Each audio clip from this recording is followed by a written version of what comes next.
गोंदिया जिल्ह्याच्या आमगाव तालुक्यातून जाणारा वाघ नदीवरील पूल हा जलवाहतुकीसाठी बंद करण्यात आल्याने एसटी बस देखील बंद झाल्याने याचा सर्वाधिक फटका हा प्रवाशांसह शाळकरी विद्यार्थ्यांना झाला आहे।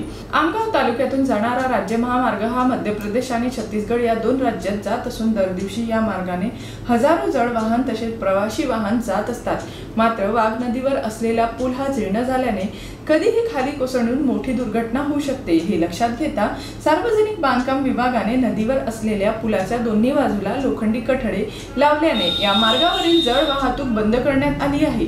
तर विशेष बाब म्हणजे आमगाव तालुक्यातून सालेकसा तालुक्याला किंवा मध्य प्रदेशातील लांजी तालुक्याला किंवा छत्तीसगड राज्यात जायचे असल्यास प्रवाशांना 35 किलोमीटरचा अंतर ओलांडून जावा लागतो। मैं केंद्र और राज्य सरकार से ऐसी अपील करती हूँ कि वो हमारे लिए करके जल्द से जल्द नवीन पुल निर्माण के लिए निधि उपलब्ध करा करके दे।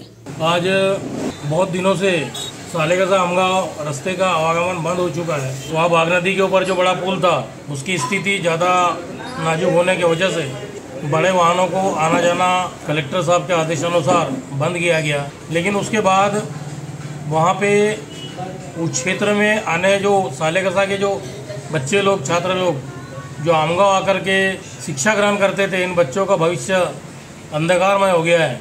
दरअसल यह जो बस की जो सेवाएं बंद पड़ी है, यह या तो पदमपुर होते हुए या तो फिर अपना कुलपा कारंजा होते हुए वहाँ से बस को लाना ले जाना किया जा सकता है बस से, लेकिन वहाँ पे पूर्ण रूप से बस सेवा बंद हो गई है, जिसकी वजह से अनेक व्यापारियों का व्यापार भी प्रभावित हुआ है और बच्चों का भविष्य भी काफ़ी गंभीर रूप से उसके दुष्परिणाम होंगे आने वाले समय में।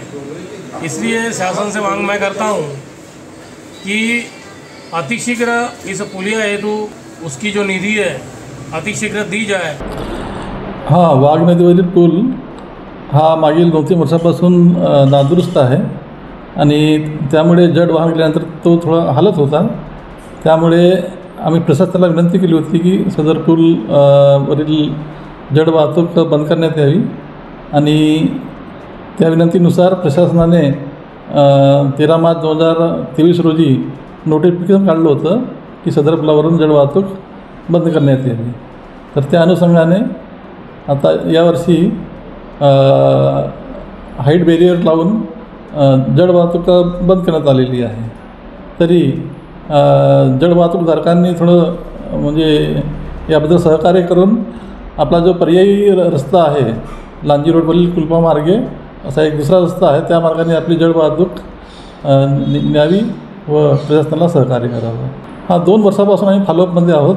आमदार साहेबांनी सुद्धा विधानसभेमध्ये यावर्षी सदर पुलाच्या मंजुरीविषयी प्रश्न उपस्थित केला होता, पण निधी अभावी म्हणा किंवा अजून काही कारणास्तव जो काही कारण असेल प्रशासनाचा तर अजून मंजुरी मिळालेली नाही, पण आम्ही प्रयत्नरत आहोत आणि जसंही त्या कामाला मंजुरी मिळते तर नवीन पुलाच्या कामाची सुरुवात होईल। तर वाघ नदीवर असलेल्या पुलावरून वाहतूक करताना गेल्या 5 वर्षापासून मोठ्या प्रमाणात कंपन होत असल्याने गावकऱ्यांनी याची तक्रार अनेकदा लोकप्रतिनिधी आणि सार्वजनिक बांधकाम विभागाला केली, मात्र याकडे कुणीही लक्ष दिले नाही। तर शेवटी जड वाहतुकीमुळे पुलाला तडे गेल्यावर सार्वजनिक बांधकाम विभागाला आणि लोकप्रतिनिधीला जाग आल्याने या पुलावरून जड वाहतूक तात्पुरती बंद करण्यात आली आहे। त्यामुळे शाळकरी विद्यार्थ्यांना देखील याचा मोठा फटका बसला असून एसटी बस तरी या पुलावरून जाऊ द्यावे अशी मागणी शाळकरी विद्यार्थी करत आहेत। तर दुसरीकडे आता पावसाळा संपत आल्याने लवकरात लवकर या पुलाला तोडून नवीन पूल या मार्गावर उभारण्यात यावा अशी मागणी दोन्ही तालुक्यातील गावकऱ्यांनी सार्वजनिक बांधकाम विभागाकडे केली आहे। जीबी न्यूजचे प्रत्येक अपडेट मिळवून घेण्यासाठी तुम्ही आमच्या चॅनलला लाईक करा, सबस्क्राइब करा आणि शेअर करा, तसेच बेल आयकॉनला सुद्धा प्रेस करा। आपला जिल्हा आपली बातमी, जीबी न्यूज गोंदिया।